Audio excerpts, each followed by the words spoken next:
Alright, so since I really didn't see much of the questions, I'm just going to go based off of the pictures that you had sent me and the information that's provided in the picture. So it says an angle in standard position has a measure of 230 degrees and its terminal side intersects the unit circle at negative 0.643 and negative 0.766. What is cosine of 230 degrees? You had entered your answer as 76. It says, sorry, that's not correct. Remember that the cosine of an angle in standard position is the x-coordinate of the point where the terminal side of the angle intersects the unit circle. So I'm going to pause here and I'm going to reread this. So it's saying that it's in standard position, which is what it said we had to have, standard position, and its terminal side intersects the unit circle. It said where the terminal side of the angle intersects the unit circle. So right here it's listing out everything that the requirements we would need in order to use the knowledge that it is in the x-coordinate of our point. So it has all of that information. It's in standard position. It intersects the unit circle. And so the x-coordinate is negative 0.643 for cosine of 230 degrees. This would be negative 0.643. Another way you could check it is if you had a calculator, please make sure you are in degrees. Type in cosine of 230. It gives it negative 0.6427. So the reason why the one in this example is a 3 is because they rounded to the nearest thousandth. So this 7 would, since it's larger than a 5, would round that 2 up to a 3. So just based off of the information given, that's how I would use the information they give us, and I hope that helps. So on the next one, round your answer to the nearest mile. AE is approximately blank miles. Sorry, that's not correct. Notice that triangle ACE is a right triangle, which means you can use the Pythagorean theorem to find the length of the hypotenuse. In this case, the hypotenuse is the distance the plane traveled from the starting point, or the length of AE, which is what you needed to use.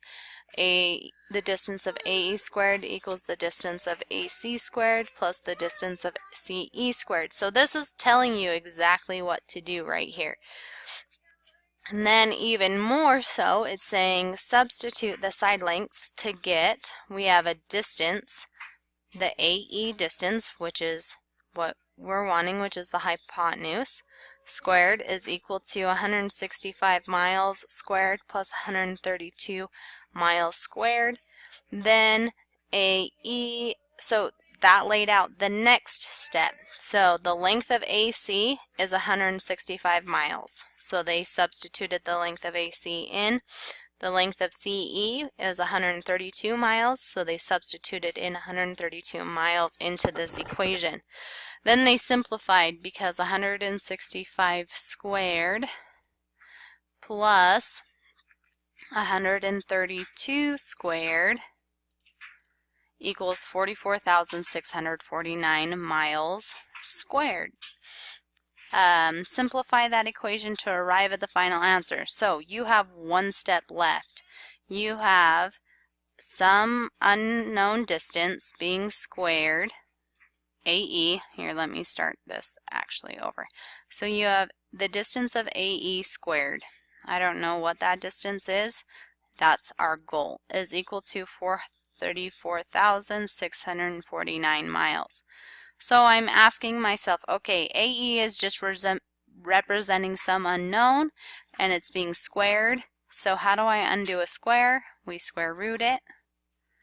So the distance of AE, because the square root of something squared is just that something. They are inverse operations, so they undo each other. So that's why we use the square root. So now I just type in, what is the square root of 44,649? that equals 211.3. It wants it rounded to the nearest mile. So since this 3 is less than a 5, rounded to the nearest mile, it'd be 211 miles. So again, I'm just using the information that they provided. So they provided what you were going to use. They provided how you substituted it in. They simplified it for you, and then they said simplify that equation. So you only had to do one more step, which is know how to deal with a squared. And so when you do a squared, it's the inverse operation to undo it is a square root. So this would be 211 miles rounded to the nearest mile.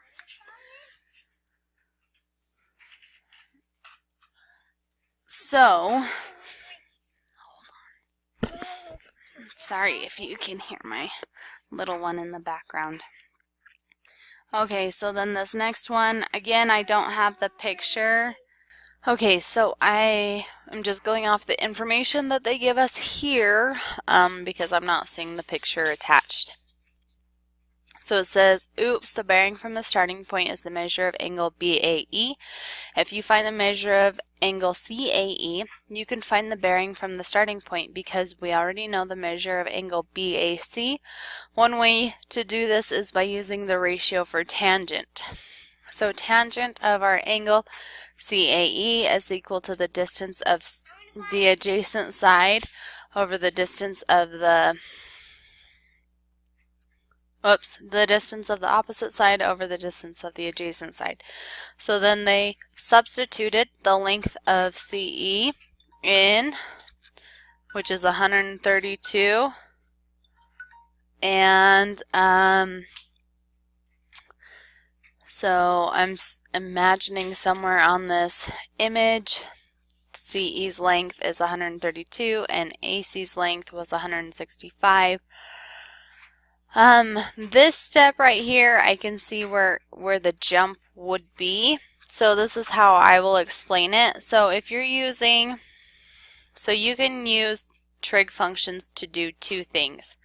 So you can use trig functions. Whoops, sorry. Let me clarify that.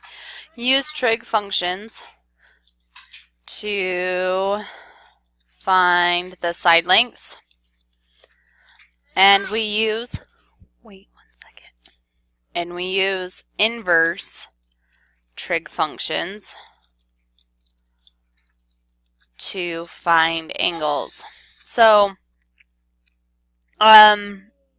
I personally just like to set up the equation that I'm finding my angle. I'm just going to represent measure of angle CAE as A, since that's the vertex of the angle, just so you're clear when I'm typing. So angle A is equal to tangent inverse. Whoops, I gotta insert an equation here so it'll look right.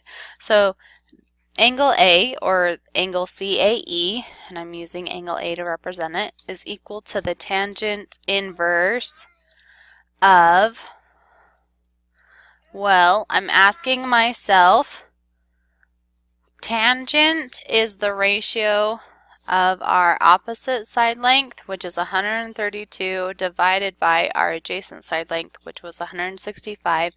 I found those numbers from right up here because they had set it up right here. And so this is how I find it because I understand it better. The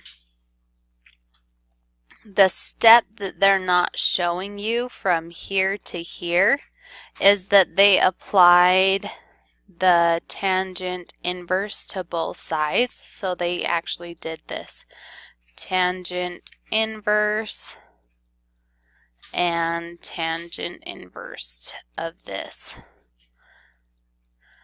Inverse operations undo each other, so the tangent inverse of tangent of an angle just leaves that angle. So that's where that angle just showed up. Tangent inverse of a ratio is written as tangent inverse first and then that ratio. So that's where they set it up. I find it more convenient if I just automatically set up the angle I'm looking for with tangent inverse just initially, and I remember, okay, tangents, the ratio of the opposite side over the adjacent side. So then it says you need to use the inverse tangent or tangent inverse button for this calculation. When you get your answer, don't forget to add it to angle BAC, which is 50 degrees. So we are coming over here, make sure that you are in degrees, and we're going to type in, hit that inverse button because this will make the sine, cosine, and tangent inverses. So we hit tangent inverse of 132 divided by 165 equals 38.65. And it says, then when you have that answer, remember to add angle BAC, which is 50 degrees. So we would have 50 plus 38.65 is equal to 88.65. I want to say this is looking familiar to the problem that I did, and please look for it in the announcements if you want it along with the image, because I'm not exactly sure which lesson this is from nor what the image is, since this is the information that was sent. But I hope those explanations help based off of just the information that they give in the help box. So your answer would be 88.65 unless they are wanting you to round it to some, like the nearest degree or thousandth. I'm not sure which one they want you to round it to. Oh, this would not be rounded to 6.5. This would be 6.6 because the 9 is greater than 5. So this would be 6.6 and this would be 0.66. So I hope that helps.